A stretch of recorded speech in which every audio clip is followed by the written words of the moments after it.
प्रश्न संख्या 8 है हमारा। प्रमेय 6.2 का प्रयोग करते हुए सिद्ध कीजिए कि एक त्रिभुज की किन्हीं दो भुजाओं के मध्य बिंदुओं को मिलाने वाली रेखा तीसरी भुजा के समांतर होती है। याद कीजिए कि आप कक्षा 9 में ऐसा कर चुके हैं। ठीक है, तो ये जो त्रिभुज दिया गया है इसको 6.2 प्रमेय से प्रूव करना है, सिद्ध करना है। तो हल में लिखेंगे, मान लिया कि ए बी सी में, ये वाला ए बी सी में डी तथा ई, ये वाला डी और ई, ए बी, ए और बी तथा ए और सी का, ए बी का मध्य बिंदु डी होगा और ए सी का मध्य बिंदु ई होगा। वही चीज मध्य बिंदु है लिखे हैं। और डी ई, ये वाला डी और ई को मिलाए, ये दोनों को क्या कर दिए, मिला दिए।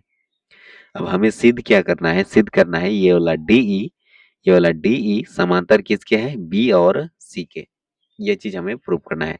तो डी भुजा ए बी तथा ई भुजा ए सी का मध्य बिंदु है, तो यहाँ इसलिए लिखे।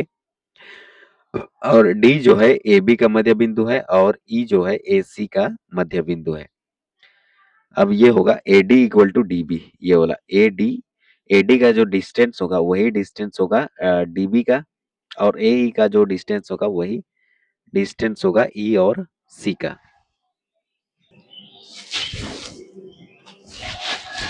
क्योंकि ये वाला ये जो है मध्य बिंदु है, बीच में है, तो ये इसका जो डिस्टेंस होगा एडी का डिस्टेंस, वही डिस्टेंस इसका भी होगा डी बी का।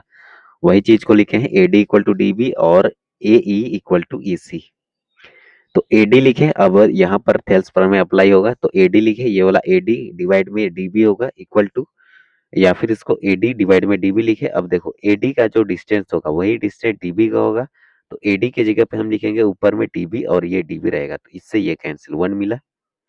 और ए डी अपॉन में D B is equal to, ये किसके इक्वल होगा, तो ये 1 के इक्वल होगा। तो इस यहाँ पर हम इसे समीकरण फर्स्ट मानेंगे।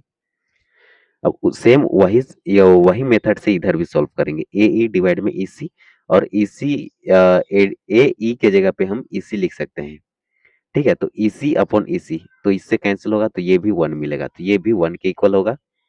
तो ए ई अपॉन में ई सी लिखे। ठीक है, अब ये दोनों को समीकरण फर्स्ट और सेकंड से लिखेंगे। तो यहाँ पर लिखे हम ए डी डिवाइड में डी बी इक्वल टू ए ई, ये वाला ए ई डिवाइड में ई सी। और जब भी ये कंडीशन सेटिस्फाई होता है तो हम लिख सकते हैं कि डी ई समांतर है किसके, बी सी के। तो डी ई समांतर बी सी लिखेंगे। ठीक है, सिद्ध हुआ प्रमेय 6.2 से। तो ये होगा इसका आंसर।